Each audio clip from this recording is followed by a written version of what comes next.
Joined by the Danettes, it's Dan Patrick. Welcome to the program. It's hour one on this Thursday. Dan and the Danettes, Dan Patrick Show. We've spent a lot of time with one another, but there are times when we have our me time, so we were just sort of reminiscing about what happened last night when we went our separate ways.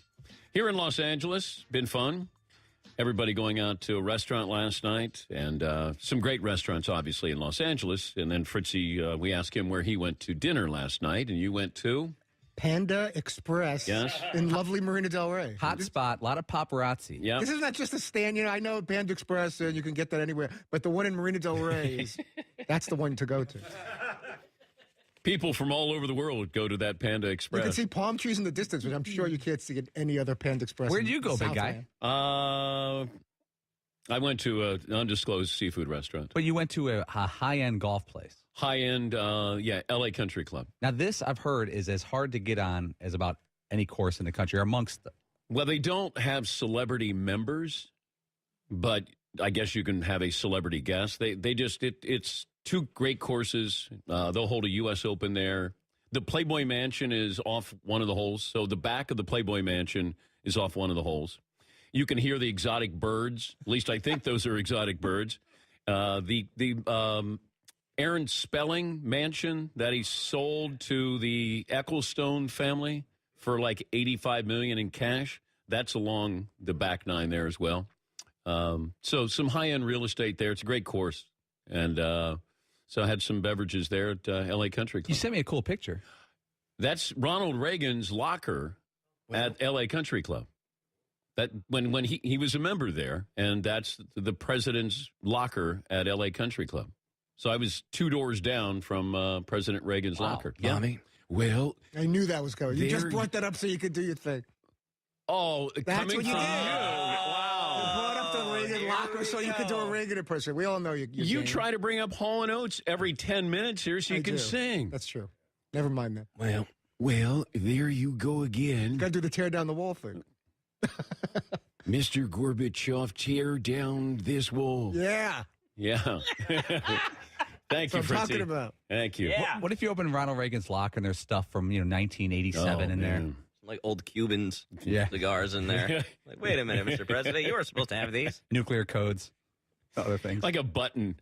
There's Yeah. a red button in there that you just press. Yeah, McLovin. So a friend was in town for business and called me and said, "Hey, what are you guys doing for dinner? Are you what celebrities are you hanging out for dinner?" I'm like, "Me and Paulie are walking down to the local bar at 5:30 and getting a hamburger." He's like, "You guys hang out with celebrities all night, every night in L.A." Nobody wants to go out with us because we go to dinner at 6. Because I say we have to be at the latest. Yes. We go to dinner. At 6. Yeah, That's one of the reasons they don't want to go out that's with true. us. That is true. But hey, let's go to dinner. What time are we going? And I said 6. I went to a restaurant the other night, an Italian restaurant that's really, really hard to get into. And somebody I know goes there a lot. So we go in. I said, let's do dinner. And he said, what time? I said 6. I went into this restaurant that is always packed. We're the only two in there at 6 o'clock at night. I walked in and I went, I thought you said this is a great restaurant. He goes, in an hour, this will be packed. So by 7 o'clock, it was packed. But going at 6 o'clock, that's not the Hollywood thing. But truth be told, the Olive Garden isn't that hard to get It's into. not. So I'm not sure which You're one. right. Maybe you went to the Beverly Hills one. I don't know. When you're there, you're family, Todd. It's true. Yeah. Free breadsticks and all the salad you could eat. They have a new thing now. They'll give you a second pasta to take home. They got all kinds of deals. Yes, Paulie. So you played L.A. too, right? Yeah. So you played L.A. and ate there as well, right? We went into the bar. Right. So they renovated that whole area. I was there 2 weeks ago. Yeah, did a great job with it. Tremendous. But the wine list was unbelievable in there. Okay. And you played the North Court. Yeah. But that U.S. Open, where they're going to have those guys hitting from, It's crazy. like it's already a really, really tough course. Sure. Really tough. Sure. And then these guys, it's a whole It's different. going to be a great scene. You could give me a baseball bat and let me hit my golf ball, and I'd still have a hard time getting, to where you need to get to on those greens. So what'll it be? It'll be up in this tournament in Pebble. I played with a guy named Johnny Harris, who has Quail Hollow in Charlotte. Not is it Quail Hollow? No, it's where the PGA is going to be this year. Quail Hollow. We were just talking about that. Right. Yeah. That's his course, and he was my partner in this tournament.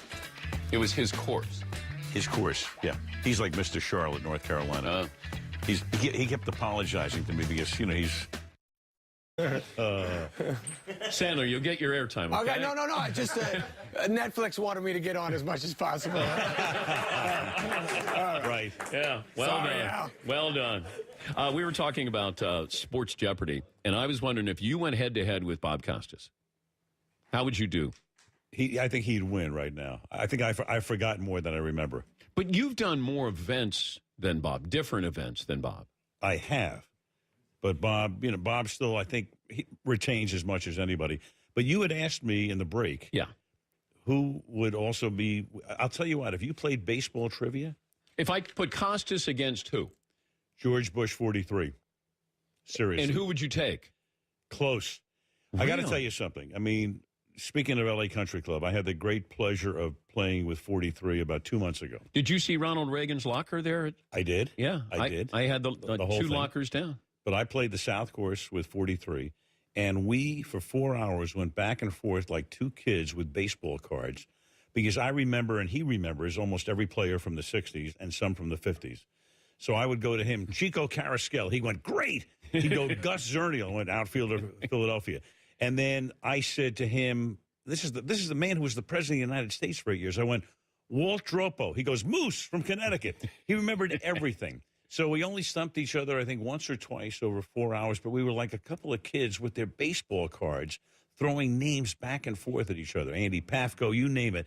And I mean, this is the, Al Takaka version of playing baseball trivia. But I would put George Bush in a contest with anybody on baseball. I got 90 seconds left. Yep. Your favorite Kentucky Derby story is what?